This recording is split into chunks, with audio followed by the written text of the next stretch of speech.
Olá, eu sou Alessandro Saad, superintendente executivo do Espro, e eu quero dar as boas-vindas a todo mundo que está aqui primeiro presencialmente e a quem vai assistir. Aqui a gente vai falar sobre trajetórias diferentes, habilidades diferentes, ambições diferentes, atitudes diferentes, realidades diferentes e jornadas diferentes. Quem aqui quer ter uma carreira diferente da que está começando agora? Você já imaginava trabalhar onde você está e aqui que você quer ficar o tempo todo? Quem aqui quer viver de arte? Quem quer empreender? Quem quer ser influencer? A ideia é que a gente consiga, de alguma maneira, inspirar cada um dos presentes numa conversa de papo reto, que é sobre jornadas, habilidades, recursos, acesso, oportunidades e atitudes. Hoje eu recebo o Júlio Brito. Eu vou explicar quem é o Júlio Brito, mas eu conheço o Júlio há muito tempo, desde o século passado. Quando eu estava começando a minha carreira de empreendedor, eu tinha uma empresa de educação corporativa. E o Júlio já era executivo de uma empresa de meios de pagamento de benefício. A gente rodou o Brasil falando da importância de você saber usar a maquininha, né? O que é que ela pode proporcionar para você de facilidade do seu dia a dia e tal. Hoje, para vocês, é outro mundo. Vocês já são digitais, tem Pix, tem um monte de coisa. Mas lá naquele momento, estava começando a ser digitalizado isso. Antes isso era analógico aqui. Alguém aqui tem um cartão na sua carteira que tem um número em alto relevo? Alguém tem? Alguém já viu um cartão que tem um número em alto relevo? Esse cartão que tem número em alto relevo é uma coisa pré-histórica, porque antigamente você não aproximava o cartão e ele cobrava. Você colocava o cartão numa basezinha, colocava um papel carbonado, 3 papéis com carbono e fazia pressão em cima para aquele relevo marcar o carbono. E a pessoa colocava à mão o valor que você estava cobrando. Olha que alta tecnologia. E aí ficava uma via com quem pagava, uma via analógica e uma via ia para a empresa de pagamento. A gente estava saindo desse mundo para um mundo que era digital, que era tecnológico, que já tinha... A máquina podia parcelar automaticamente, ela podia fazer N coisas e eu ia falar de vendas, de empreendedorismo e o time do Júlio ia falar das vantagens da máquina. A gente rodou muito junto, a gente rodou o Brasil e desde lá eu admiro muito o trabalho do Júlio, a história do Júlio e tal. E vocês vão ver que não é à toa a minha admiração, né? Bom... Júlio Brito tem uma trajetória de mais de 40 anos. 46. E é uma peça-chave na consolidação de indústrias de cartões de crédito no Brasil. Também é um executivo da área de meios de pagamento, mas passou pelo Safra, passou por outras empresas. E hoje, Desde 2022, 3 de janeiro de 22. Desde 22 está à frente da Swile, da Lelo, Swile, né? E tem um negócio aqui que a gente vai contar que tem uma mudança que aconteceu entre o convite que eu fiz para ele e o dia de hoje, né? Mas o Júlio, além disso tudo, ele tem a formação acadêmica pela GV, pela Berkeley College, Berkeley é aquela da Califórnia. É conhecido por visão estratégica e uma gestão profundamente humanizada, apesar de conseguir resultados muito agressivos. Obrigado, Júlio. Bem-vindo, cara. Muito obrigado. Quem agradece sou eu. De novo, bom dia, pessoal. Tá? Bom dia, boa tarde, boa noite para quem vai ver, para quem vai ver aí no virtual, né? Tá? É um prazer estar aqui com você. Obrigado, Júlio. Fica à vontade. Para começar essa conversa, eu vou fazer a primeira pergunta de todas. De onde veio o Júlio Brito? Quando você tinha a idade deles, quando você deu o seu primeiro passo no trabalho, onde você estava? Como você mesmo disse, eu tenho 46 anos já no mundo corporativo, mas eu comecei a trabalhar bem antes de 46 anos atrás, né? Eu comecei como ajudante de pedreiro, eu sou de uma cidade pequena do interior de Mato Grosso, o nome é Torixoréu. Alguém já ouviu falar? Meu Deus, como não? Vocês estudaram geografia? Como não, né? Torixoréu é uma cidade que fica no leste de Mato Grosso, no interior, divisa com Goiás. Ela tem, hoje, 4.200 habitantes. Vocês imaginem que há 60 anos atrás, quando eu nasci, devia ter 500, 600 pessoas, mais ou menos assim. Mesmo assim, todo mundo se conhece, né? Eu venho de uma família humilde. Minha mãe é professora aposentada, costureira. Meu pai faleceu. Ele foi caminhoneiro, tá? E eu comecei da base mesmo, como ajudante de pedreiro. Eu tenho tios que trabalham no ramo de construção lá na cidade, e eu comecei ajudando eles. Depois eu fui balconista numa loja de armarinho lá. E em 1980, o Banco do Brasil chegou na nossa cidade. E aí, vendo aqui, quando o Ale me convidou e falou, olha, eu queria que você batesse um papo com menores aprendizes, eu falei, caramba, vou voltar no tempo. Eu vou voltar 46 anos atrás, quando eu comecei com o menor aprendiz do Banco do Brasil. Ó, que demais. O Banco do Brasil tinha um programa voltado para desenvolvimento, para inserção do menor carente no mercado de trabalho. E eu passei na seleção, o Banco do Brasil chegou em fevereiro de 80 lá na nossa cidade. E eu fui selecionado, fui aprovado. E entrei no Banco do Brasil, fiz carreira no Banco do Brasil, cheguei a ser gerente geral, mas não lá na minha cidade. Eu acho que o inconformismo positivo ele bateu desde sempre, desde cedo, né? Eu olhava um pouco da cidade, eu via as coisas que tinha na cidade, não tinha faculdade, não tinha asfalto. Para a cidade mais próxima, o asfalto a gente tinha que rodar 200 e poucos quilômetros.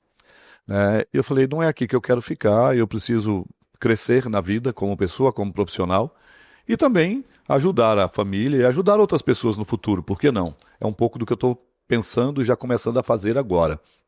Esse é um novo passo da minha carreira, que eu vou falar daqui a pouco também. E eu passei esse tempo lá no Banco do Brasil, saí de Torixoréu, fui para Goiânia, para poder estudar. Goiânia fica a 420 quilômetros de lá. E passei num outro concurso interno lá na época, fui aprovado em vestibular, depois vida acadêmica, eu posso falar para vocês depois um pouco a respeito, apesar do Ale já ter falado aí. Tá? E de Goiânia eu resolvi fazer carreira no Banco do Brasil. Para fazer carreira no Banco do Brasil, naquela época, tá? Vocês imaginam que em 1986, 87, eu tinha que sair e me aventurar no interior e para cidades onde ninguém queria ir. Era assim que a gente crescia. E o meu primeiro cargo de gestão, de supervisão, ele se deu numa cidade do interior da Bahia, o Ibaí, uma cidade que fica a 530 quilômetros de Salvador. Foi lá que eu conheci minha esposa, tá? Sou casado, tenho 3 filhos, tenho 2 netos e meio. Falo meio porque o João está chegando agora em setembro. Tá? O João chega agora em setembro, né? E daí, eu conheci minha esposa, passei uma temporada nessa cidade, de lá eu rodei por mais 2 outras cidades, até ir para Salvador. Cheguei em Salvador, e chegando em Salvador, um pouco voltando à história do inconformismo, a gente vivia um momento de sedimentação da cultura do uso de plástico, cartão de crédito, né? Eu vi a oportunidade na Visanet, né? Que é a atual Cielo, estava também começando as atividades, por incrível que pareça, em fevereiro de 96. E eu pedi demissão do Banco do Brasil depois de 16 anos. Minha esposa chorou, minha mãe chorou, as pessoas perguntavam se eu estava maluco, como é que eu ia sair do Banco do Brasil. Uma empresa que eu entrei com o propósito de fazer carreira, de chegar a ser gerente geral ou até diretor e me aposentar.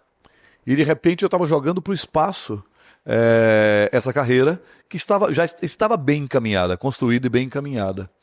E aí resolvi pedir demissão do Banco do Brasil, entrei nessa empresa, mas não foi em Salvador. Eu me mudei para o norte.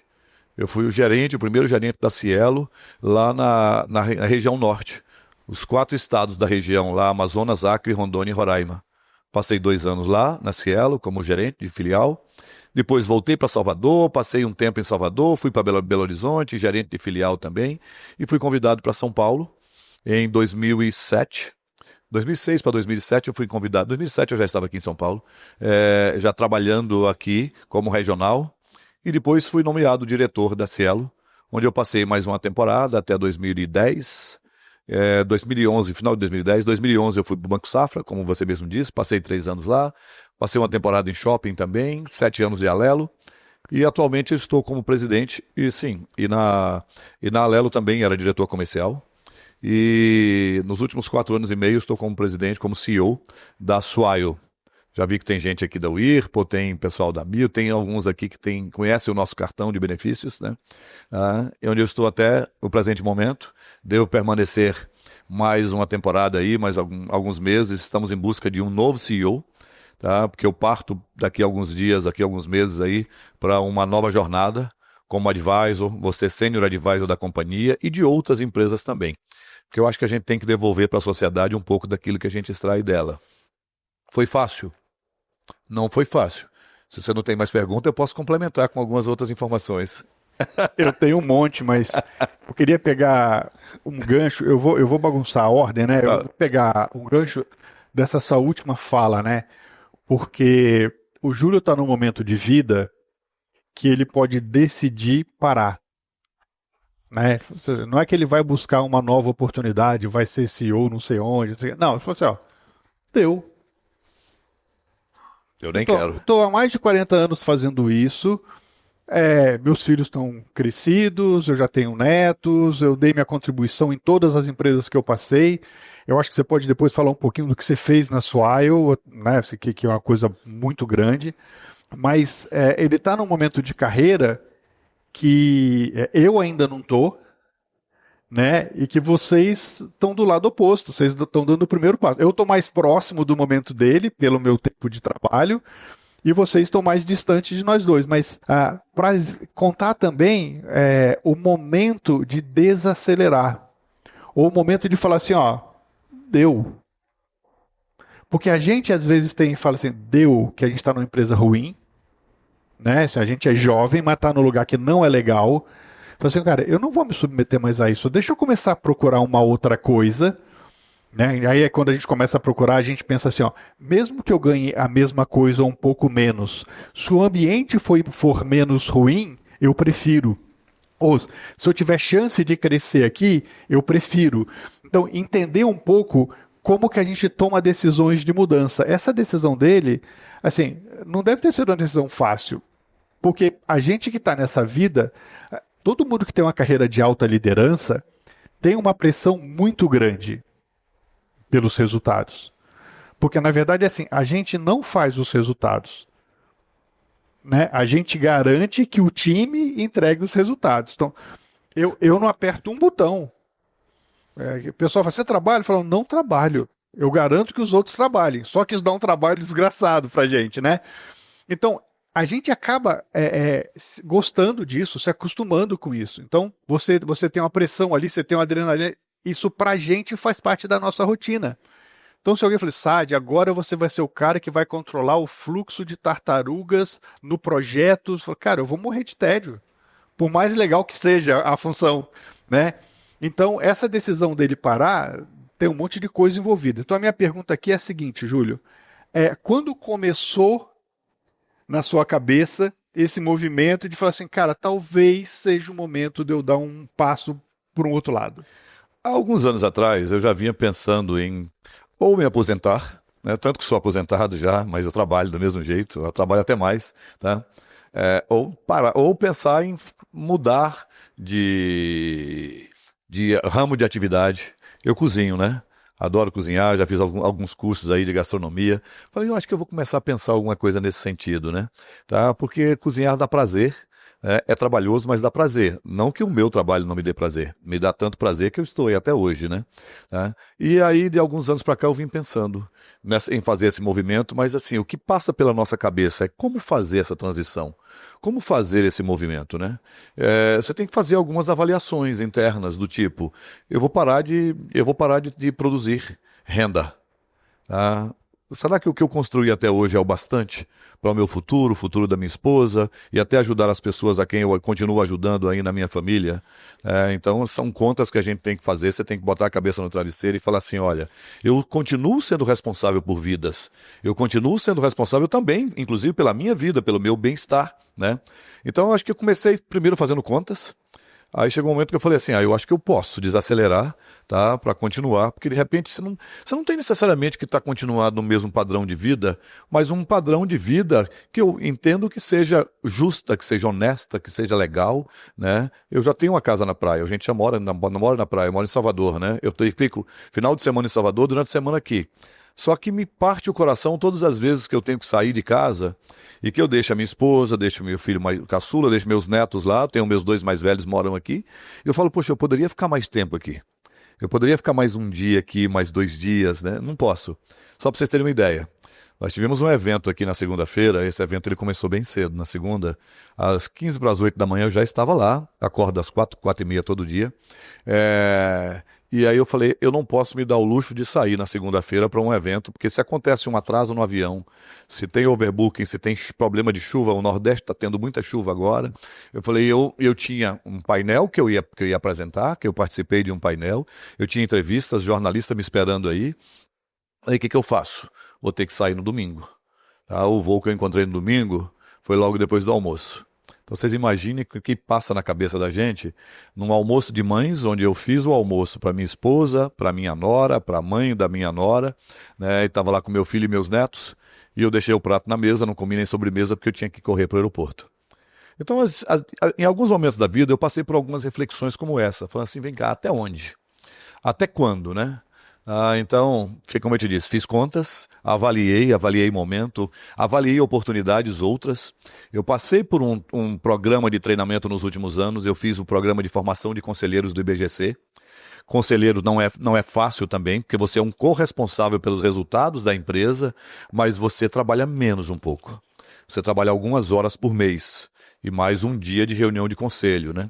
Eu fiz o programa avançado da Board Academy o ano passado, que também voltado para conselho, voltado para advisor, e eu falei, é um pouco disso que eu quero, tá? Porque eu acho que quando você parte para uma opção como essa, e o fato de poder ir para conselho, acho que a gente pode pode colaborar muito na construção de organizações, colaborar muito no desenvolvimento de times. E é um pouco disso que eu tô me propondo a fazer agora. Tem conflito? Tem. A cabeça, de vez em quando, vai a 1000 por hora. E eu começo a pensar, é isso mesmo que eu quero? Tá? Porque a vida executiva, ela é tão legal, tá? É tão dinâmica, parece que assim, contamina a gente, que você não quer sair, né? Mas tem que ter plena consciência do momento exato de você sair, tá? E como sair, e para que você vai sair. Tá? E é um pouco disso que permeou todo o meu projeto de vida e projeto para essa nova fase da minha vida. Tá. Deixa eu contar um pouquinho como é que é a relação com o conselho, porque eu acho que isso está longe da realidade de vocês, né? Então, as empresas, elas têm o presidente, o CEO e tal, que é o principal executivo. Aí atrás, imediatamente abaixo, eles têm um grupo de diretores ou vice-presidentes, tal, que é um cara que cuida da operação, outro de finanças, outro de vendas e tal. Mas acima do CEO tem um conselho que é formado por um grupo de pessoas que são mais velhas, mais experientes, que são responsáveis, que podem ou não ser acionistas da empresa, né? E ali a gente tem uma discussão de muito longo prazo. Então, o Júlio, como eu, a gente tem que montar uma estratégia para falar assim, ó, daqui a 10 anos o Espro vai estar lá. Esse prédio aqui, a gente decidiu, não era esse, né? Mas ter um prédio nessa região, a gente decidiu 5 anos antes. Então, assim, o CEO, ele faz um olhar lá para frente. Então a gente vê o que está acontecendo na economia, o que está acontecendo no mercado, o que está acontecendo na educação e tal, e a gente aponta, ó, o Espro vai fazer isso desse jeito, tal, vai crescer e tal. Só que a gente faz isso olhando uma fotografia do que está acontecendo no mundo. Então eu tenho certeza que poucas pessoas tinham previsto que o Trump ia surtar com as tarifas. Poucas pessoas tinham previsto que o Trump ia começar uma guerra. Poucas pessoas tinham previsto... Então, assim, a gente já está sentindo no nosso dia a dia, por exemplo, a gente que viaja muito a trabalho, os preços das passagens estão mais caras, tem trechos de passagens que deixam de existir e tal. Isso tudo a gente não consegue prever. Então a gente vai definindo a estratégia, vai vender mais, vai fazer mais impacto social, e de tempos em tempos, geralmente uma vez por mês, a cada 2 meses, a gente senta com o conselho e fala, ó, a gente está executando o plano que a gente combinou, aconteceu um negócio no mundo, ou no Brasil, ou em São Paulo, que não estava previsto e que talvez impacte, a gente vai corrigir desse jeito e vai fazer assim assado. Então é uma conversa muito mais de estratégia do que de operação. E aí depois a gente traduz isso para quem vai executar isso, para quem vai fazer a operação. Só que se você pegar o tamanho do Espro, que é uma entidade muito grande, a gente é muito pequeno perto da operação que o Júlio toca, né? Então, essa relação de CEO com conselho é uma relação muito delicada, muito intensa, às vezes agressiva. O conselho cobra bem. Né? Mas que é a razão pela qual as empresas se movem, porque o conselho garante que a empresa não saia dos trilhos, né? Então, não vai permitir que, sei lá, o Júlio ou eu, a gente teve uma ideia maluca, lá, não, vamos fazer isso aqui. Eu falei, você tá louco? Não, isso aqui vocês não vão fazer. A Swile não aceita isso, o Espro não aceita isso, né? Então, apesar da gente não ter um chefe, a gente tem um grupo de pessoas que mantém a gente nos trilhos também. Com toda certeza. Tá. Mas eu vou voltar um pouco, eu queria trazer a seguinte pergunta, assim, ó, você fez uma mudança de carreira, você contou 2 aqui, você contou várias, mas A primeira foi falar Banco assim, do ó... Brasil e Cielo. Não, acho que antes Alelo. até, assim, ó, cara, eu vou sair da minha cidade porque o que eu quero é maior do que o que eu tenho e o que eu quero não tem aqui. E eu acho que essa é uma decisão difícil. Com certeza. A minha vida é muito mais fácil que a sua. Eu fiz um movimento parecido, mas eu fiz um movimento com suporte. Então, assim, eu sou capixaba. Eu vim para São Paulo por opção, mas eu vim para estudar. Então, assim, eu aluguei um apartamentinho, um cubículo, e estudei. Enquanto eu estava estudando, eu montei um negócio. Quando acabou a minha pós-graduação, a minha empresa já estava funcionando e tal, não sei o quê. Mas, assim, eu tive um baita suporte financeiro. Eu sou super privilegiado. Então foi fácil para mim falar assim, ó, eu vou para aquela cidade, né? Para você não foi, você deu um passo no escuro. Eu falo que é um passo no vazio, né? Como é que foi essa primeira decisão sendo tão jovem? Eu acho que eu me permita dar um passo atrás, tá? Eu passei no concurso do Banco do Brasil, eu era menor aprendiz. O fato de você ser menor aprendiz do Banco do Brasil não quer dizer que você vai fazer carreira. Porque o programa de menor aprendiz do Banco do Brasil, ele se encerra aos 17 anos e 10 meses. Ou seja, 2 meses antes de completar 18 anos, o banco te dispensa. Tá? E você só é aproveitado se você passar em concurso interno ou concurso externo. Em 1982, o Banco do Brasil lançou um concurso externo no país inteiro, tá, para recrutar funcionários novos. Na qualidade de menor aprendiz, eu poderia participar dessa seleção. E aí, se eu fosse aprovado, eu tinha que esperar completar 18 anos. O banco me dispensaria aos 17 anos e 10 meses, ou não, ou eu poderia ir adiante, se eu não fosse cumprir o serviço militar. Tá? E no dia que eu completei 18 anos, completasse 18 anos, eu poderia já ser efetivado como funcionário do banco. Tá? O que eu fiz? Eu fiz uma avaliação profunda naquela oportunidade. Eu falei da simplicidade da carreira da minha mãe, do meu pai, dos meus tios, né? Era o meu espelho. Eram as pessoas das quais eu me espelhava. A cidade, ela tinha 3 bancos na época, hoje só tem um banco, só tem o Banco do Brasil, mas ela tinha escolas somente públicas, nunca teve, a escola particular só tem agora. A primeira escola particular na minha vida foi a faculdade que eu paguei, ou o cursinho antes, que eu paguei do meu bolso, mas antes foi escola pública, né? E não tinha outras opções de emprego. Porque você tinha as lojas ali, voltadas inclusive para agropecuária, loja de armarinho, de tecido, e praticamente mais nada. Ou serviço público, trabalhar na prefeitura, ou trabalhar em alguns órgãos públicos que tinha lá. Eu parei, avaliei e falei, é isso que eu quero da minha vida? Tá? Não que eu não ache digno toda e qualquer profissão. Eu acho que toda e qualquer profissão ela tem a sua dignidade. A partir do momento que você vai com ética, com determinação, fazendo o que fazendo jus, inclusive, ao que você produz, tá? Para mim é digno. Eu falei, eu tenho um tio que para mim é um dos exemplos. Ele é pintor lá na minha cidade até hoje. Ele já tem hoje ajudantes que trabalham com ele, construiu o patrimônio dele, e ele é o melhor pintor da cidade. Ele faz obras ali, ele pinta prédios públicos, prédios privados ou residências lá, ele é referência lá, tá? Só que eu parei e falei, não é isso que eu quero da minha vida. A minha irmã, ela é professora, está quase se aposentando, ela trabalha lá como professora e ela produz alimentos, ela faz salgadinhos para vender. É um pouco isso a minha família. Por isso que eu falei que eu ainda ajudo a minha família até hoje e faço questão de ajudar e eu ajudo com muito prazer, tá? E eu parei e falei, é isso que eu quero? Não, eu quero ser funcionário do Banco do Brasil. E eu só tinha aquela oportunidade na minha vida. O concurso de 1982. O que eu fiz? Eu abri mão de muita coisa. Eu abri mão de bola, abri mão de rio, fica às margens do Rio Araguaia, abri mão de praticamente tudo de que se referia a lazer para poder estudar para o concurso do Banco do Brasil. E eu estudava, para você ter uma ideia, Torixoréu naquela época não tinha energia full time, 24 horas. Hoje vem de hidrelétrica, mas em 1980, 81, 82 até 86, a energia lá de Torixoréu, 85, a energia de Torixoréu era com um grupo gerador. Era um gerador que ele ligava às 7 da manhã e desligava às 11 da noite. Então... Alguém pode levar o microfone, por favor? Deixa ela fazer a pergunta e eu continuarei o meu raciocínio em breve. Você estava explicando que era uma carreira muito nova, era o Banco do Brasil tinha acabado de chegar na cidade. E como foi explicar para os seus pais, para a família, que não ia seguir uma carreira diferente do tradicional? Né? Que naquela época era mais o trabalho rural, o trabalho braçal. Olha, eu não tive muita dificuldade, porque meus pais se separaram quando eu era bem jovem, tá? Bem pequeno. A minha mãe entendeu isso de uma maneira muito legal, porque ela percebeu que também ali poderia ser uma oportunidade.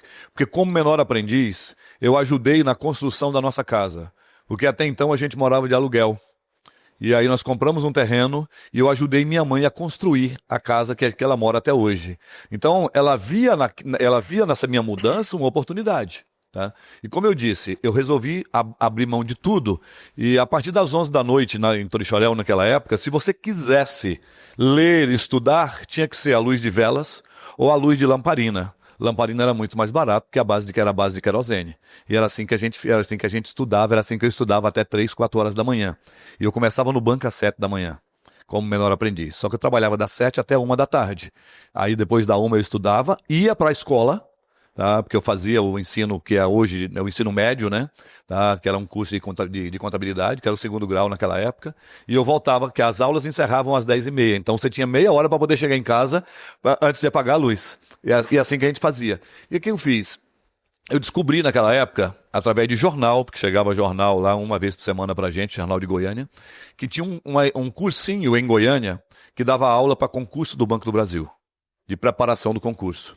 Eu pedi um mês de férias, me mudei para Goiânia, fiquei numa pensão, que não era hotel, que não podia pagar hotel, fiquei numa pensão no centro da cidade, próximo desse cursinho, e eu fiquei um mês inteiro fazendo cursinho de manhã à tarde e à noite eu estudava também.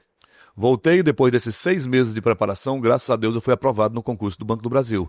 Foi uma celebração. Eu me emociono quando eu penso nisso aí, tá? Porque eu acho que faz parte da minha vida, faz parte da minha história, né? Tá? Foi uma celebração na minha família e foi uma celebração na cidade. O Banco do Brasil aprovou naquela oportunidade. Desculpa, viu, gente? Não dá para não se emocionar. Que demais, cara. Pensando na história de vida, né? Naquela oportunidade, 11.380 pessoas foram aprovadas no concurso do Banco do Brasil, no país inteiro. A minha classificação foi 382. Para vocês imaginarem o quanto eu estudei. E eu vinha de escola pública, tá? Mas eu me dediquei ao máximo. Então, se eu puder dizer alguma coisa para vocês, assim, estudem, se desenvolvam, busquem conhecimento. Isso é um tesouro que ninguém tira de você, tá? Isso você leva para a vida. Estava falando da graduação, eu estudei escola pública, eu tentei ingressar no meio acadêmico por 3 vezes e abandonei. Abandonei matemática na Federal de Goiás, abandonei PUC, abandonei economia na PUC, porque foram cursos que não me agradavam, não tinha muito a ver com o meu estilo de vida, com o que eu queria. A minha área é mais de humanas, não que eu não seja de exatas, porque eu tenho que fazer conta constantemente, eu tenho que me preocupar com finanças, com o resultado da organização, né? E aí depois abandonei ciência da computação quando eu estava em Manaus. Mas me encontrei num curso de administração com habilitação em marketing em Salvador. Tá? Depois disso aí eu não parei de estudar. Eu fiz, primeiro curso que eu fiz de pós-graduação, ou MBA, foi um MBA com gestão estratégica de pessoas pela FGV. Depois eu fiz um Master da FGV em convênio com a Universidade de Ohio. Fala assim, Ohio, mas eu sempre fui autodidata e eu sempre busquei me desenvolver, inclusive em língua, né? Tá? E depois eu fiz mais um outro curso da GV de formação de CEOs. Tá? Fiz um programa de gestão avançado na Dom Cabral, com INSEAD na França, e mais esses outros 2 cursos eu não paro de estudar e não paro de ler. Porque como eu disse para vocês, esse é um tesouro que ninguém tira de você. Se desenvolver é importante e a gente tem que fazer isso sempre. Hoje, eu faço treinamento de inteligência artificial. Em 2007, para vocês terem uma ideia, eu tinha Facebook. Quando quase ninguém falava em Facebook no Brasil, isso falava em Orkut. Tá? Eu queria sempre fazer alguma coisa diferente, eu sempre quis fazer coisas diferentes. Né? Mas isso eu acho que é fruto de muita determinação. Eu acho que para você fazer a sua carreira, para você pensar em crescimento na vida, independente de onde você esteja, independente da sua situação social, você precisa ser determinado. Você precisa ter disciplina. E eu tenho isso muito na minha vida até hoje. Eu tenho 60 anos de idade. Era uma pessoa que não era para estar com rede social, não que não era para estar tão ativo em rede social como eu sou. Como eu disse, eu tenho Facebook, o LinkedIn, a minha inscrição, o meu número do LinkedIn aqui no Brasil é 1.500 e alguma coisa. O LinkedIn tem milhões de usuários hoje. Então, assim, quando eu descobri o LinkedIn, eu vi que era uma ferramenta super legal, tá? Era uma rede social corporativa e eu fiz questão de estar nela.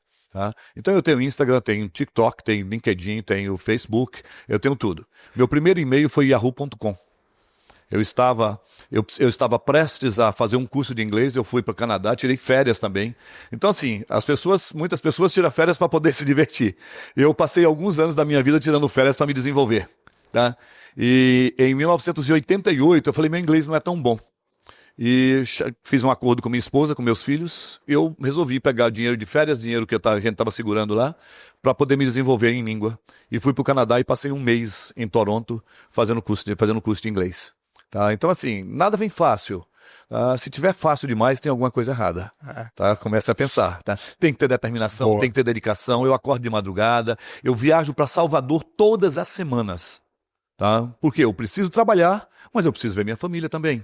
Eu preciso estar junto com eles lá. É fácil? Não é fácil. É caro também. Tá? Mas faz parte. Eu me propus a isso aí. E depois eu vou falar um pouco do desenvolvimento da Swile. Como é que a gente posiciona? Pode falar. Prazer, me chamo Gabriel. Gabriel também é o nome do meu caçula. Gabriel. Eu queria te perguntar assim, se no começo da sua carreira, sua família sempre te apoiou em suas decisões, ou teve alguma coisa que eles falaram que não ia dar certo, ou sempre teve o apoio? Deixa eu só segurar um pouquinho, assim, eu acho que a Gabriela, obrigado, Gabriel, pela pergunta. A Gabriela e o Gabriel trouxeram uma dúvida comum na pergunta deles, né? Que é vocês decidirem trilhar um caminho que não necessariamente é o caminho que a família quer que vocês trilhem, ou talvez ela até aceite, mas não suporte, não incentive e tal. Quem está numa situação parecida, assim, que está querendo seguir um caminho, a família não está tão segura ou não está apoiando tanto? Tá todo mundo mais tranquilo? Opa, que bom, né? Ou a gente ainda não sabe o caminho que a gente quer seguir, por isso que a família não tá. Quem ainda não sabe o caminho que quer seguir, levanta a mão aqui. Quem não trouxe a mão, só balança a cabeça para eu saber Isso é se muito tá todo comum, mundo... viu? Né? Eu passei isso com os meus filhos em casa. O meu filho do meio, graças a Deus, eu já tinha condições, né? Mas o meu filho do meio... Depois, Gabriel, vou te responder já, tá? Só para não perder aqui o gancho, tá? O meu filho do meio, ele passou por isso. Ele não sabia o que carreira seguir. Eu paguei um intercâmbio para ele fez intercâmbio na África do Sul, ele morou lá 1 ano na África do Sul, voltou, ele me pediu um outro intercâmbio em alemão, tá? Depois do inglês ele quis alemão, aí eu paguei também na Alemanha, ele foi para Freiburg, lá no sul da Alemanha, fez Deutsch, e aí quando ele voltou, isso já 1 ano e meio, já perdendo a possibilidade de ingressar no meio acadêmico, de fazer faculdade. Minha esposa, na época, ficou um tanto quanto chateada, falou, você vai apoiar esse menino até quando? Eu falei, até quando eu entender que é importante para o crescimento dele, para o desenvolvimento dele. Tá? Quando ele voltou, eu falei, Miguel, agora a gente precisa ter uma conversa. Miguel, deu. Deu. Vamos ter uma conversa. Você vai ter que tomar uma decisão. Aí ele virou e falou assim, como nasceram na Bahia, cresceram na Bahia, painho, eu não sei o que eu quero. Eu não tenho a menor dúvida, a menor noção, tá? Eu só tenho dúvidas na minha cabeça. Falei, meu Deus, e agora? O que eu vou fazer? E eu que achava que estava criando os meninos de uma maneira super legal, com muita orientação, de repente o Miguel não sabia o que ele queria da vida. Aí eu tive que apelar para um coach, mas um coach vocacional. E eu paguei um coach vocacional para ele passou 3 meses aí com psicólogos, fazendo análise, fazendo terapia com coach vocacional, e decidiu o que ele queria. Tá? E graças a Deus seguiu a carreira dele, está bem, e eu estou muito feliz com isso. Mas voltando ao Gabriel, a questão do apoio, Gabriel, sempre apoiaram. Eu falei que a minha esposa, quando eu resolvi sair do Banco do Brasil, ela chorou, minha mãe chorou, porque eles tinham uma expectativa de que eu me aposentasse no Banco do Brasil e vivesse como todo mundo que fez carreira no Banco do Brasil. Mas a minha esposa, ela me apoiou tanto que eu saí do Banco do Brasil em Salvador, comecei na Cielo em Manaus, e ela se mudou para lá com os meus filhos. Conseguiu transferência, ela trabalhava no Banco do Brasil na época, conseguiu transferência, foi para lá. Eu voltei de Manaus para Salvador, ela ficou 2 meses lá em Manaus ainda, até conseguir a transferência dela, depois ela veio com os meus filhos. Quando eu me mudei de Salvador para Belo Horizonte, ela também ficou 3 meses em Salvador, sozinha, agora dessa vez foi a vez dela ficar sozinha. E, como estava começando o ano letivo, eu me mudei com os meus filhos. Sem apartamento, morando num quarto-sala, lá em Belo Horizonte, naquela oportunidade, porque eu precisava começar a trabalhar e as aulas começavam também. Eu me mudei em fevereiro de 2005 para Belo Horizonte. E eu passei 3 meses com os meus filhos em Belo Horizonte. Depois ela foi para lá, ficou uma temporada comigo lá, a gente morou lá. E quando viemos para São Paulo, ela também me acompanhou. Tá? Agora, chegou um momento da minha carreira, da minha vida, que ela falou, olha, te acompanhei até agora, só que você não para em casa. Na época eu trabalhava na Alelo, e eu só ficava em casa no final de semana, porque eu era responsável pela operação da diretoria no Brasil inteiro. E eu viajava praticamente toda semana. E aí ela falou, olha, agora chegou a minha vez, eu gostaria de voltar para a Bahia, porque nossos parentes estão lá.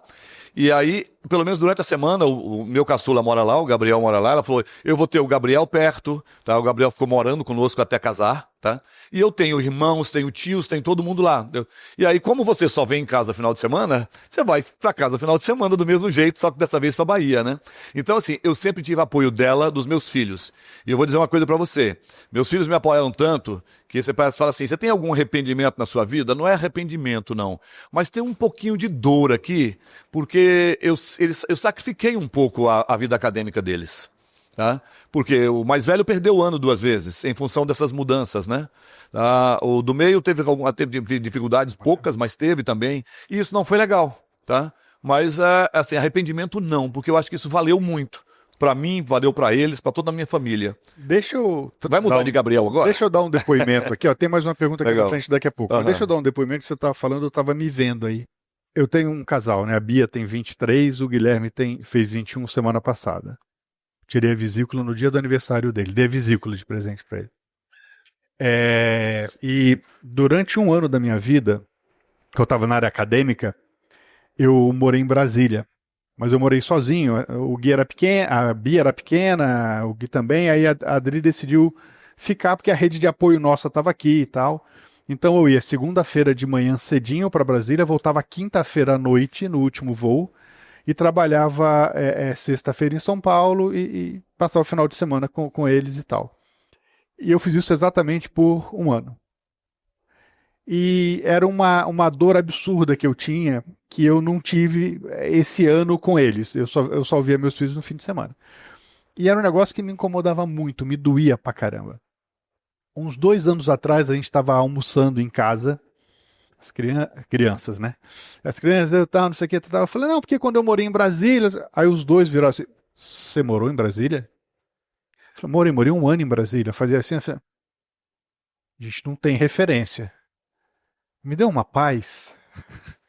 Sinal que você estava presente, né? Porque a gente se cobra. Se cobra, com certeza. Eu quis compartilhar isso, porque você fala assim, pô, será que eu estou ensinando errado? Né?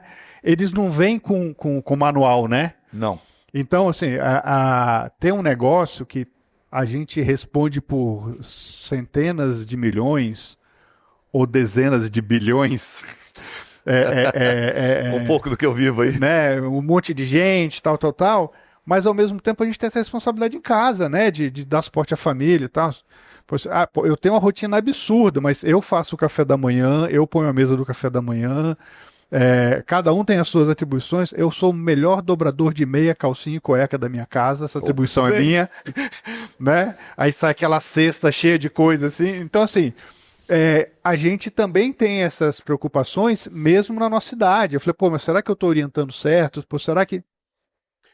E isso vai acompanhar vocês o tempo todo. Às vezes vocês estão aqui embaixo e quem está orientando vocês está aqui. Em outros momentos vocês vão orientar um colega, um amigo, depois o marido, a esposa, o filho. Então, assim, você não consegue trocar de crachá. Agora eu sou filho, agora eu sou pai, agora eu sou executivo. É tudo junto. Porque, na verdade, você vive isso o tempo todo. O Júlio não deixa de ser marido quando está sentado aqui. Sem dúvida. Né? A gente tem 2 perguntas e a gente tem tempo acabando. Meu nome é Yasmin e Yasmin. a maioria daqui é jovem aprendiz ou menor aprendiz, e então a gente está na fase de estudar e trabalhar. E isso é muito complicado porque o tempo tem 24 horas e é muito pouco. 24 horas não dá pra fazer nada, então... Por exemplo, um exemplo meu, eu trabalho e depois eu vou pra faculdade direto, chego em casa 11 horas da noite, quase. E a minha pergunta é, tipo, pra você dar uma dica meio que nessa divisão. Como que a gente equilibra o trabalho e estudo onde você precisa ter curso pra você ser bem, tipo, né, pra você ter um cargo bom, você precisa saber línguas pra você também ser reconhecido, só que 24 horas é muito pouco, então qual que é a sua dica pra essa fase? Yasmin, não tem receita de bolo, tá? Eu acho que eu falei um pouco de determinação e disciplina. Eu acho que é começar por resiliência. Você imagina que eu, pai de família, minha faculdade eu concluí já depois do nascimento dos 3 filhos, né? Eu também passava por isso. Eu já era gerente de filial, naquela oportunidade. Eu tinha a responsabilidade de uma filial do estado da Bahia inteiro, da Cielo, tá? Que era também alguns bilhões naquela oportunidade. E eu tinha que trabalhar o dia inteiro, às vezes, inclusive, participar de eventos, jantares, viajar, vir para reuniões em São Paulo aqui. Tá? E eu estudava, fazia faculdade, segunda a sexta, e por 3 semestres eu fiz no sábado, porque eu levei pau em matemática. Tá? Fui reprovado até por isso também, tá? Porque às vezes não tinha tempo de estudar, fazer trabalho era uma loucura. Você imagina que às vezes eu passava final de semana que eu abria mão de estar com meus filhos, a minha esposa, um sábado ou um domingo, tá? Para poder fazer trabalho de faculdade. Eu acho que a partir do momento que você tem um projeto de vida, que você tem uma meta, tá? Foca nisso. Vá com determinação. Você sabe por quê? Porque o seu tempo de estudo aí de faculdade, ele é muito mais curto do que o tempo que você vai ter lá na frente para poder desfrutar. Tá? Então, eu gosto do Geraldo Vandré, né? Apesar de ser um tanto quanto reacionário, né? A gente pensa no Festival da Canção lá de 63, 64, alguma coisa assim, na época da ditadura, ou 68, eu acho, tá? E ele entrou com uma canção e ele fala: a vida não se resume em festivais, tá? Então, a vida não se resume em diversão, tá? Em finais de semana. Apesar de que eu acho que a gente tem que equilibrar, sim. A gente precisa de equilíbrio, né? E você precisa de lazer, você precisa descansar. Em alguns momentos você vai ter que buscar fazer isso aí também, tá? Mas pensa que isso é temporário. Esse sacrifício seu, ele é temporário. Daqui a pouco vem pós-graduação, vem MBA, mas não tem aula todo dia.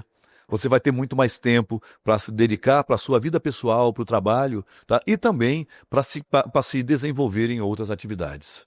Tá? Eu Obrigada. tentando contribuir, Yasmin, eu vi um negócio muito legal há um tempo atrás, que na vida a gente tem que determinar piso e teto. Então, assim, sei lá, eu tenho que ir para academia, eu preciso ir para academia, então tá bom. Qual é o meu piso? Olha, eu tenho que ir pelo menos 2 vezes por semana na academia. Se eu fizer menos que isso, eu não estou indo bem. Qual é o teto? São 4. Então, assim, entre 2 e 4, eu estou fazendo... Porque às vezes a gente fala assim, poxa, mas eu queria ter estudado 1 hora a mais. Mas você conseguiu estudar 40 minutos hoje? Tá, beleza. Não se cobre também. Metrô, ônibus. Então, assim... E tem uma outra coisa, que isso eu converso muito com os meus filhos, assim, ó. O tempo de tela hoje rouba muita coisa da gente, né? Por exemplo, eu deletei o TikTok. Eu deleto o TikTok a cada 2 meses. Porque tem um negócio que me segue que é casco de cavalo. Não sei se vocês viram o pessoal limpando o casco de cavalo. Quando eu tô vendo pela segunda vez o cara limpando o casco de cavalo, eu falei, está na hora de eu deletar o TikTok. Porque esse negócio pode ser legal assistir, mas não tá me acrescentando em nada. Sem E dúvida. eu tenho as mesmas 24 horas. Então, assim, talvez a gente tenha que descobrir quais são os cascos de cavalo da nossa vida pra gente tirar isso que tá roubando tempo da gente. Né? Então, eu prefiro estar, por exemplo, com os meus filhos, batendo um papo que às vezes eles não querem, mas eu acho que eu preciso. Ou eu gosto de cozinhar também. Tá bom. Então a gente está junto lá, a família. Isso aqui é mais valioso do que o casco de cavalo. Ou talvez você conseguir assistir a um TED, ouvir um podcast, olhar um infográfico, que é tão estudar quanto ler, né? Mas não deixem de ler, cara. A gente está deixando Nem de pensar. saber ler. Ler, você tem que ter fluência em leitura, né? E o inglês, assim... Vocabulário você só desenvolve através da leitura, não tem jeito. Tem que ler, não tem Vocabulário jeito, rico. né? Leia, começa lendo um parágrafo, tá tudo bem. Para depois você ler um capítulo, para depois você ler assim. Eu tenho um problema na minha vida, chama Bruna. A Bruna é minha assistente e agora a Nath veio também, né? São 2 leitoras compulsivas, vorazes. Então, eu ganho o livro, ela fica em pé do meu lado com o olho pidão. Eu falei, Bruna, é meu esse livro. Alguém? Não, mas depois que você lê, você me empresta. Eu falei, Bruna, teve um livro que eu comprei e dei para ela. Eu falei, Bruna, toma, Bruna, eu vou demorar para ler. Toda vez que eu chegar, você vai ficar... Então, assim, desenvolvam o hábito de ler. Começa lendo coisa que vocês curtam. Não precisa ler coisa técnica. Pega um assunto que vocês gostem pra caramba e comecem a ler sobre isso. Eu acho que aí vocês vão criar fluência. E leitura técnica é maçante, às vezes, né? Falando de livro, eu fiz uma doação. Acho que foi ano passado. Ano passado foi. Eu fiz uma doação para a biblioteca lá da minha cidade, lá de Torixoréu. Acho que eu mandei um torno de uns 300 livros meus. E, Bruna, tem mais uns 300 lá, viu? Tá bom? Fica à vontade. Leio sempre, eu leio 2, 3 livros ao mesmo tempo. Volta e meia eu faço doação de livro, de roupa. Eu acho que assim, a gente tem que se desapegar de muita coisa. Não adianta eu ficar guardando livro em casa. Eu cheguei ao ponto que eu tinha uma biblioteca que tinha mais de 700 livros.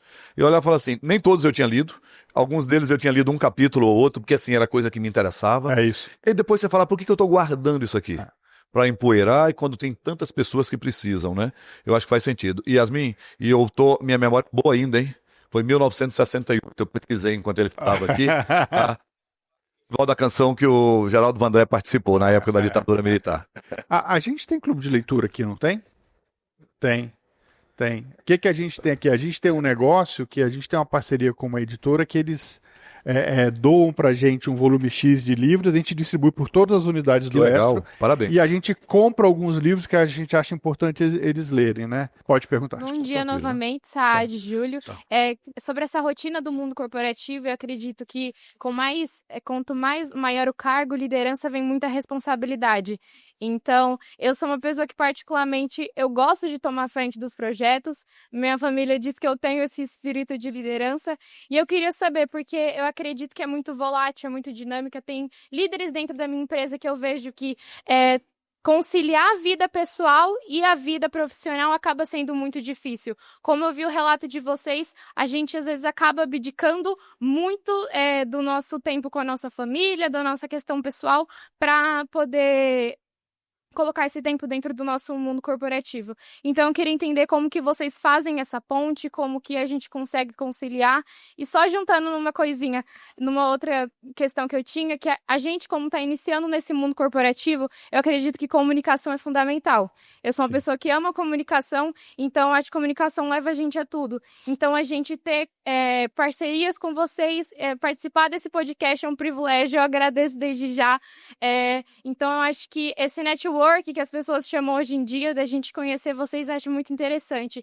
Então, uma dica também, um conselho que eu queria de vocês, é de como a gente ingressar, de como a gente conhecer pessoas, de como a gente se aprofundar e melhorar nesse mundo corporativo. Tá. A vida é feita de escolhas.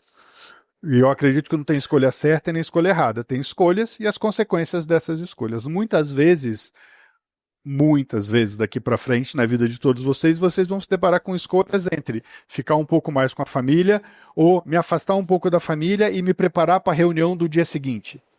Ou ficar até mais tarde no escritório para resolver um problema. Ou, não, vou ficar com a minha família e esse negócio aqui eu resolvo depois. Só que quando você toma essas decisões, quanto maior for a sua cadeira, mais impacto tem essa sua decisão. Porque uma coisa é você decidir terminar aquele relatório de madrugada para entregar só para o seu chefe amanhã. Outra é você não se preparar para uma reunião que tem 10 diretores te aguardando para tomar uma decisão estratégica que vai mudar os rumos da empresa. Né? Mas não pode perder o aniversário do seu filho, a festa dos seus pais. Então, são escolhas. E nunca são escolhas fáceis. Então, é importante você ter claro o que é valioso para você. Eu amo trabalhar, me dá um prazer absurdo trabalhar. Né? Eu toco bateria desde os 10 anos de idade. Me dá um prazer absurdo tocar bateria. Como me dá um prazer absurdo estar com a minha família, com as pessoas que eu amo. Só que às vezes tem que escolher o que você vai fazer. E nem sempre tudo o que te dá prazer é só prazer. Tem coisas do meu trabalho que é um saco, mas que eu tenho que fazer. Por quê? Tem ônus e bônus, né?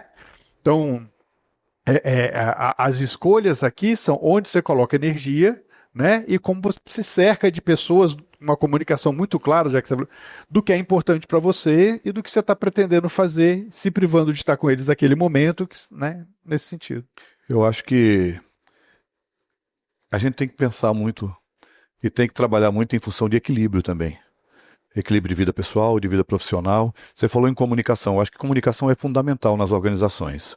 Se você está numa organização que não tem uma comunicação legal, que o sistema de gestão ele não seja tão legal e que focado no seu desenvolvimento, eu acho que você pode e deve continuar trabalhando lá, mas buscando outras oportunidades. Tá? Meu estilo de gestão é um estilo muito próximo. O Ale falou em liderança humanizada. Tá? Eu gosto de gente. O meu primeiro curso, meu primeiro MBA foi gestão estratégica de pessoas. Porque eu queria entender mais de gerir pessoas, de desenvolver pessoas. Eu tenho como meu legado aqui, enquanto eu estou de passagem por aqui, pela Terra, é transformar vidas. A Cora Coralina, ela tem uma frase muito legal, um dos poemas dela, que ela diz que nada na vida faz sentido se você não transformar, se você não tocar o coração das pessoas. Então, assim, meu objetivo aqui hoje, tá, também é tocar um pouco o coração de vocês, para que vocês pensem em como se desenvolver como pessoa, como profissional, como se dedicar no mundo corporativo, onde a gente tem muitas cobranças, tem exigências, tá? Tem conflitos. E a gente vive hoje um conflito geracional. 4 gerações, até 4 gerações convivem juntos. Baby Boomer, X, Y ou Millennials e geração Z. E a Alpha está chegando aqui. Daqui a pouco a gente vai ter 5. Por quê? Na realidade, a gente fala muito em longevidade hoje. Expectativa de vida até alguns anos atrás era em torno de 60. 60 é a minha idade. Hoje é mais de 90 e eu quero passar dos 90. Tá? Eu quero continuar ativo. Eu falei, eu saio da vida executiva, mas eu quero continuar no mundo corporativo contribuindo com pessoas e contribuindo com organizações. E eu acho, Ana, tá, que assim, as cobranças elas vão continuar acontecendo, tá? Os relatórios, as demandas que você tem que fazer lá, tá? Mas procure equilibrar. Procura sempre equilibrar. Eu acho que é fundamental esse tipo é um pouco diferente da minha época, onde eu trabalhava 14, 16, 18 horas por dia. Eu passei noite em fechamento de balanço no Banco do Brasil.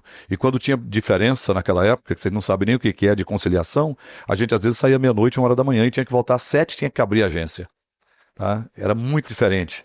Tá? Hoje, assim, o mundo moderno ele faz com que a dinâmica seja completamente diferente. E quando eu falo, não só em função de tecnologia, mas eu falo em função de comportamento das pessoas também. A gente percebe também eu não vou dizer que é uma falta, mas uma dedicação menor de algumas pessoas em algumas organizações, e aí começa a vir questionamento do tipo, vem cá, eu não consigo crescer na minha carreira. Às vezes você não consegue crescer na carreira justamente por isso, por você não demonstrar ou não se dedicar o bastante. Eu não quero dizer que você tem que trabalhar demais. Mas no tempo que você tem de contrato com a organização, se dedique, vai lá e faça. Tá? Tem um cara que eu gosto do Thiago Matos, que ele fala, vai lá e faz. Tá? Vai lá e faz. Resultado vem, desenvolvimento vem, a retribuição na sua vida pessoal e profissional, ela vem também. A promoção é a consequência. Com né? certeza. Na verdade, assim, primeiro você faz. Depois, percebendo o que você sabe fazer, eles formalizam a responsabilidade e o cargo e a promoção e o salário. Então, mas primeiro você tem que fazer. Você tem que mostrar que você é capaz de. Posso só dar um exemplo aqui? 2 anos atrás, a gente ingressou com um movimento lá de jovem aprendiz também, tá? E aí eu faço um onboarding de todo e qualquer funcionário novo, o onboarding é comigo. A gente pega um dia no mês. E aí eu tenho 1 hora, entre 1 hora, 1 hora e meia, às vezes 2 que eu extrapolo. E eu faço um onboarding com a moçada lá. Além do onboarding, eu faço o brunch com o Júlio. O brunch com o Júlio é assim, nenhum cargo de liderança participa do brunch comigo.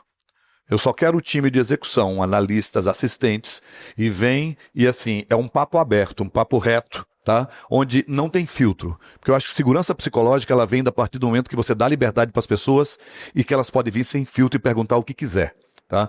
Ou trazer angústias. Porque muita coisa que a gente implementou, voltados para bem-estar, para qualidade de vida, veio inclusive desse papo do brunch com o Júlio. Tá? Porque o pessoal eles trazem sem filtro e sabem que não vai ter retaliação. Eu não vou recriminar ou não vou marcar de uma maneira não legal quem está trazendo algumas angústias que de repente nós, líderes, não estamos vendo. Porque você está no dia a dia tão atribulado e as coisas acontecem nos bastidores e não chega para você.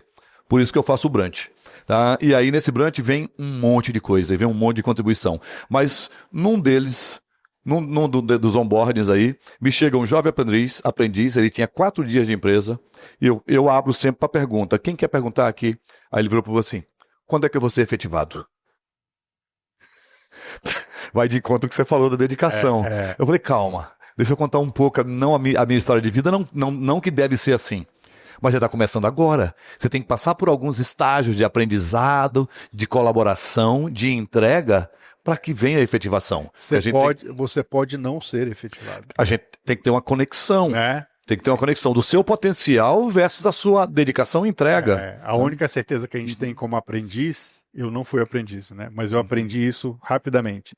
A única certeza que a gente tem como aprendiz que a gente tem a duração do contrato para mostrar que a gente é capaz, né? Então, assim, não tem que passar a perna em ninguém, não tem que fingir ser quem você não é. Então, assim, ó, se mostra. Se você é bom de conversa, conversa. Se é bom de número, mostra o número. Mostra as suas habilidades, suas competências. Se mostra. Porque aí, de repente, vão te ver e falar, cara, você não cabe aqui, mas tem uma função naquela área que é para você. Nós vamos te efetivar e colocar lá. A gente tem exemplo de aprendiz. Eu rodo as unidades no Brasil, vou conversar. Tem aprendiz que fala assim: ó, sou aprendiz na área jurídica, detesto jurídico, já todo dia de manhã eu tomo café com o time de logística, que é para lá que eu quero ir. Então, eu estou fazendo a minha aprendizagem aqui, eu preciso do emprego, da grana, eu ajudo em casa, não sei o quê, mas eu já estou me movimentando, porque a primeira chance que tiver lá, eles vão me avisar, porque eles viram que eu sou proativo, não sei o quê. É logística que eu quero. Quando eu era menor aprendiz do Banco do Brasil, tá? A partir do meu segundo ano como menor aprendiz, eu não desenvolvia nenhuma atividade de menor aprendiz mais. Porque eu comecei a pedir para aprender atividades do pessoal que estava na carreira administrativa. E aí o gerente foi e autorizou. Então eu coletava a proposta, batia cédula, que é máquina de datilografia. Vamos explicar o que é máquina de escrever para vocês.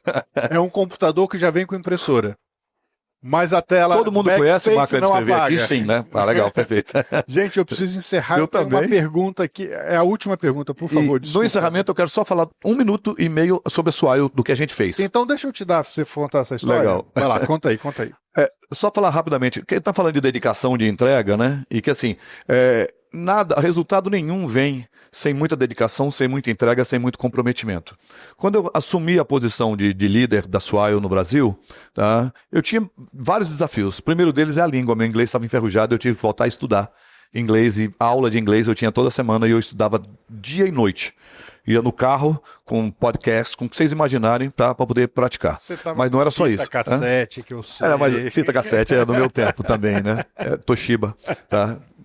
Toca fita que você tirava do carro, né? E aí, meu primeiro grande desafio na Swile, cultura. Cultura brasileira com cultura francesa. E como fazer um merge disso aí, né? Como fazer esse merge? Como fazer essa conexão para que as coisas andassem e fluíssem de uma maneira legal. Segundo, ninguém conhecia a empresa. Era Swile, Svili, Sueli, a gente ouviu tanto nome, tá? Fizemos um trabalho fortíssimo de posicionamento da organização no mercado. E o terceiro, credibilidade. Como é que eu vou acreditar uma empresa que estava no mundo tradicional, com as empresas que são líderes de mercado, como é que viriam para cá, uma Whirlpool, por exemplo, tá? Como é que viria para cá, para a Swile? A gente teve que mostrar no que a gente era bom.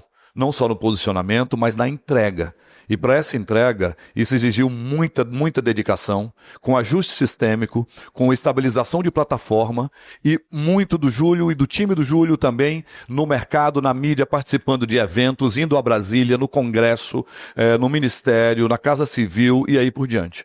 Tá? E aí a gente começa um trabalho de posicionamento onde a imprensa começa a nos buscar. Eu falei para vocês agora há pouco que eu tive entrevistas anteontem, e aí toda semana eu tenho. Eu tenho essa semana, a Veja vai começar o Café com o CEO, e eu vou ser o primeiro lá também. Estou estreando aqui, estreando lá, né? Que é super legal. Mas assim, a semana que vem, mais entrevista. A semana passada a entrevista é Exame, é Veja, é Você RH, Você SA, Globo, Bandeirantes. Ontem saiu uma matéria minha na Globo Minas também. Então, por quê? As pessoas hoje procuram a Swile em função de todo o trabalho que a gente fez. Então, assim, o resultado não vem por acaso. Nós começamos com alguns milhões em 2022 e a gente hoje tem bilhões, com mais de 1 milhão de usuários ativos, tá? Uma empresa que atingiu o break-even é o ponto de equilíbrio, ou seja, nós éramos uma empresa nova, uma startup, que dependia de investimento, dependia do dinheiro do investidor para pagar salário e se posicionar no mercado. Hoje, a gente se banca. Hoje nós somos uma empresa lucrativa, vocês entenderam? Então, assim, por isso que eu acho que também falei para o Alê, tá na hora. Conseguimos trazer a empresa nesse patamar e tem total convergência com o meu projeto, o meu propósito de vida. Muito bom. De sair e continuar de outra maneira. Eu tenho que terminar, desculpa, gente. Eu vou deixar um e-mail para vocês aqui. Quem tiver pergunta, manda para mim, superintendência@espro.org.br. Eu faço chegar no Júlio. Se ele não responder, eu respondo. Eu respondo tudo, inclusive no WhatsApp. E aí a gente continua. Por favor, não deixem de mandar as perguntas, né? Eu queria agradecer a cada um de vocês, os que perguntaram, os que quiseram perguntar e não conseguiram, desculpa. Os que não perguntaram, mas ouviram as respostas, obrigado. E eu queria fechar com uma reflexão do que você falou, Júlio, que a gente não pode ter medo dos desafios da vida, né? E a gente tem que ter uma visão clara de onde a gente quer chegar, mesmo não sabendo o caminho. Então, talvez o mais importante aqui é a gente decidir que a gente quer ir numa determinada direção. E aí, cada dia, a gente anda um pouquinho na direção daquele objetivo que a gente colocou. E não necessariamente a gente vai dar sempre numa linha reta. A gente vai ter dias bons, dias ruins, a gente vai ter chefes bons, chefes ruins, empresas legais, empresas não tão legais, mas é uma jornada. Então, o meu pedido para vocês é: olhem a longo prazo, olhem a jornada como um todo, olhem para trás e vejam o quanto vocês já andaram quando vocês tiverem um dia ruim ou uma situação ruim, porque ela é um pedaço pequenininho de uma jornada muito bonita que vocês estão fazendo na vida de vocês. Muito obrigado pela presença, por participarem, por perguntarem. Júlio, meu caro, foi um prazer enorme, eu estou feliz pra caramba pelo seu momento. Te admiro desde quando a gente rodava os shopping centers do Brasil no século passado. Obrigado. Pois é, século passado mesmo. E vai ser um prazer a gente se encontrar em outros eventos, em outros formatos daqui para frente. Muito Pode obrigado. contar comigo, foi um prazer, eu adoro compartilhar um pouco da minha história de vida, adoro trazer alguns insights, algumas provocações, principalmente para uma moçada jovem como vocês, porque quando eu olho, eu falo assim, cara, eu comecei assim. Meu Instagram é Júlio Brito, tá? Meu LinkedIn, vocês me localizam como Júlio Brito lá. Eu sou top voicer do LinkedIn também, eu publico vários artigos lá, tá? Acho que é interessante, falo muito de gestão. E eu queria fechar com uma frase que eu anotei, que eu acho que é super legal, tá? O sucesso verdadeiro, ele serve para abrir portas para que outras pessoas cresçam. E esse é o meu objetivo, fazer com que as pessoas se desenvolvam, cresçam e assumam posições, inclusive como a minha, que vou deixar vago daqui a alguns dias. Obrigado mais uma vez, tá bom?